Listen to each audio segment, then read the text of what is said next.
Being rammed by a whale seems like the worst nightmare for any ship. But for the crew of the Essex, it was only the start of a far more horrifying ordeal. Stranded in the vast emptiness of the Pacific Ocean, they faced not only shipwreck, but starvation, madness, and unimaginable choices.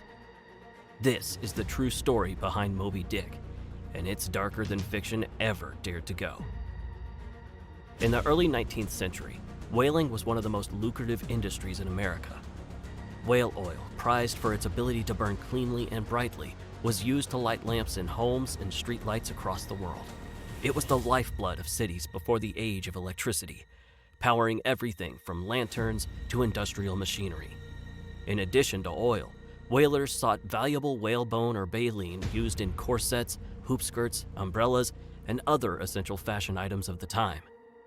The industry provided thousands of jobs, from the sailors aboard the ships to the craftsmen who processed the oil and bone on shore.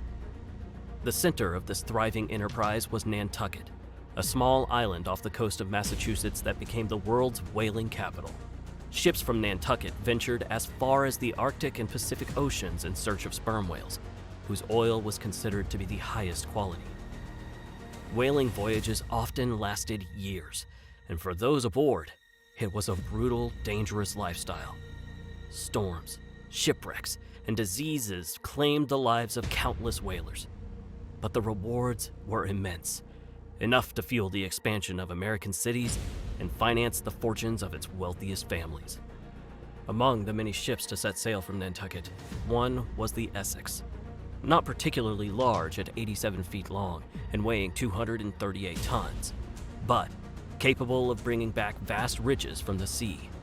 Its crew of 21 men, mostly in their teens and early 20s, were led by 29-year-old Captain George Pollard. On August 12, 1819, they gathered with friends and family in the Nantucket port to embark on what was expected to be a routine 2.5-year voyage to hunt sperm whales in the vast and dangerous waters of the South Pacific. What none of the onlookers knew as they waved the men goodbye was that they would never see that ship again. Life aboard the Essex was grueling. The crew worked long hours in the scorching sun, always on alert for a sighting of a whale. Food was basic: salt pork, hardtack, and dried beans. Water was rationed, with each man receiving only a few cups per day. The living quarters were cramped and airless, and the smell of whale oil clung to every inch of the ship. Yet, despite the harsh conditions, there was a sense of camaraderie. The crew shared stories of past voyages, superstitions about the sea, and whispered rumors of monstrous whales. By November 1820, the Essex had already been at sea for over a year. They were far from home, more than 1,500 nautical miles west of the Galapagos Islands, deep in the Pacific. After weeks without success, the crew spotted a pod of sperm whales and eagerly launched their small whaleboats to pursue them. It was during this hunt that a monstrous whale, nearly 85 feet long, emerged from the deep blue sea. One of the boat crews harpooned the whale, but instead of fleeing, the whale turned on them. The harpooned whale, in a violent rage, began thrashing and pulling the small whaleboat, dragging the crew across the water like a sleigh. The men held on for dear life, but the force was unlike anything they had experienced. Back aboard the Essex, the remaining crew watched in horror as the whale dragged their comrades around like rag dolls. Then it turned and charged straight toward the Essex. A loud crash echoed as the whale rammed the ship. The crew scrambled to assess the damage, but before they could act, the whale struck again. This time, the blow was fatal. The whale's head splintered the ship's timbers, sinking the Essex. Captain Pollard and his men rushed to salvage what they could before the ship was lost to the depths. They managed to grab some bread, barrels of water, and tools, loading them into the 3 small whaleboats. But now, they were stranded, adrift in the vast, unforgiving sea, thousands of miles from the nearest land. The men were adrift in open whaleboats, with no protection from the blazing sun or the chill of night. Their provisions were minimal: some bread and a few barrels of water, which wouldn't sustain them for long. they debated their next move. Captain Pollard suggested they head west to the closer Marquesas Island, but First Mate Owen Chase warned of the rumors of cannibalism on those islands. Fearing the unknown, they made a fateful decision to sail east towards South America, much farther away. Weeks passed and their supplies dwindled. The hardtack bread became infested with salt water crumbling to dust. Their barrels of water ran dry. The relentless sun blistered their skin by day, and cold night froze them in their flimsy boats. Still, the worst was yet to come. In December 1812, the three boats were separated in a storm. One boat, led by Second Mate Matthew Joy, sighted land. Henderson Island was a mirage of hope in the endless blue. When the men first landed, they collapsed onto the sand, delirious with relief. They drank deeply from a small freshwater spring, and for a few days, it seemed as though they might survive after all. They scoured the island for food, catching birds and crabs, but it wasn't enough. The island was barren, devoid of the resources needed to sustain them for long. After a week, it seemed clear that they had no choice but to leave. However, three of the men, Thomas Chappell, Seth Weeks, and William Wright, felt too weak to sail on.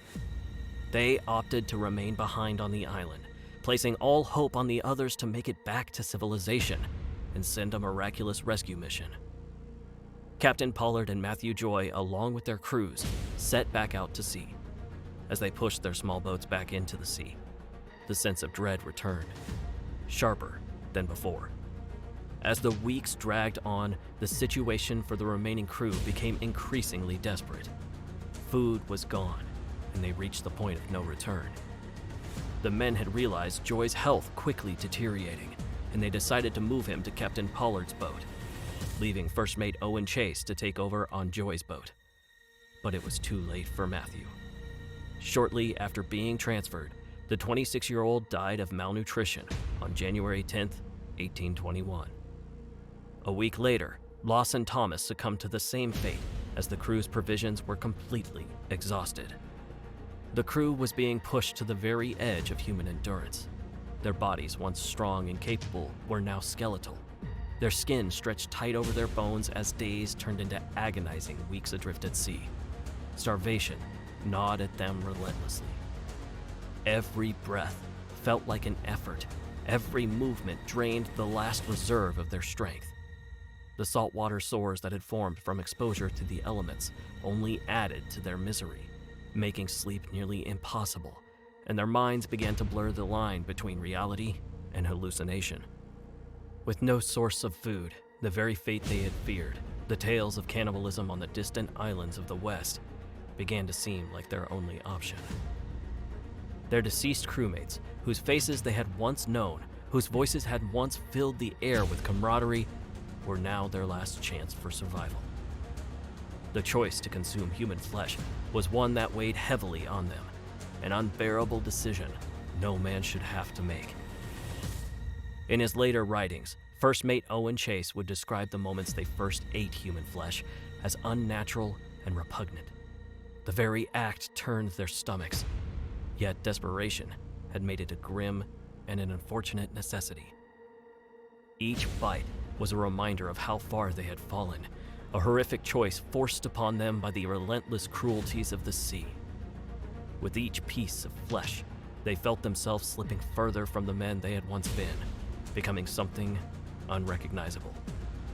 It was a violation of the deepest human bonds, but in those moments, survival beat all other instincts. Then came the darkest moment of their journey.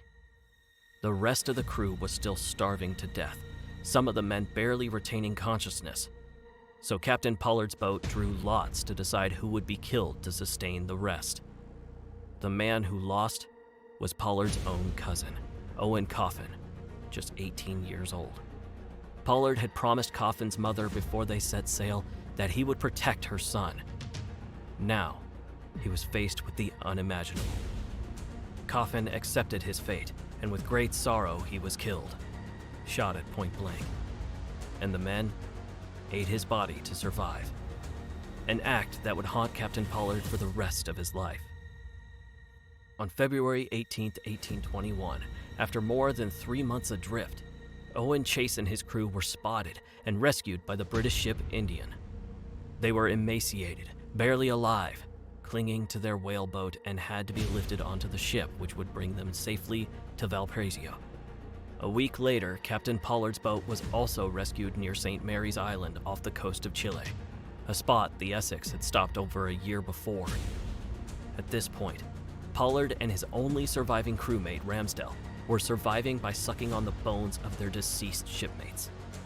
They were drifting in and out of consciousness, barely weak enough to stand when they were taken aboard the rescuing ship.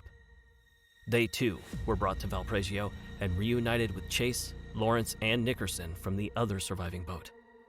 They were able to arrange a rescue mission for Chappell, Weeks, and Wright, who stayed behind on Henderson Island. And when the USS Constellation arrived, miraculously, all 3 men were still alive. In total, only 8 of the 21 men who left Nantucket aboard the Essex survived. Those who made it back were forever changed by the horrors they endured. Owen Chase would later write an account of the disaster, which inspired Herman Melville's Moby Dick. If you made it this far, thanks for watching. If you have a story suggestion, feel free to leave it in the comments. And if you enjoyed this video, please like and subscribe so we can continue bringing you these incredible survival stories. Hope to see you in the next one.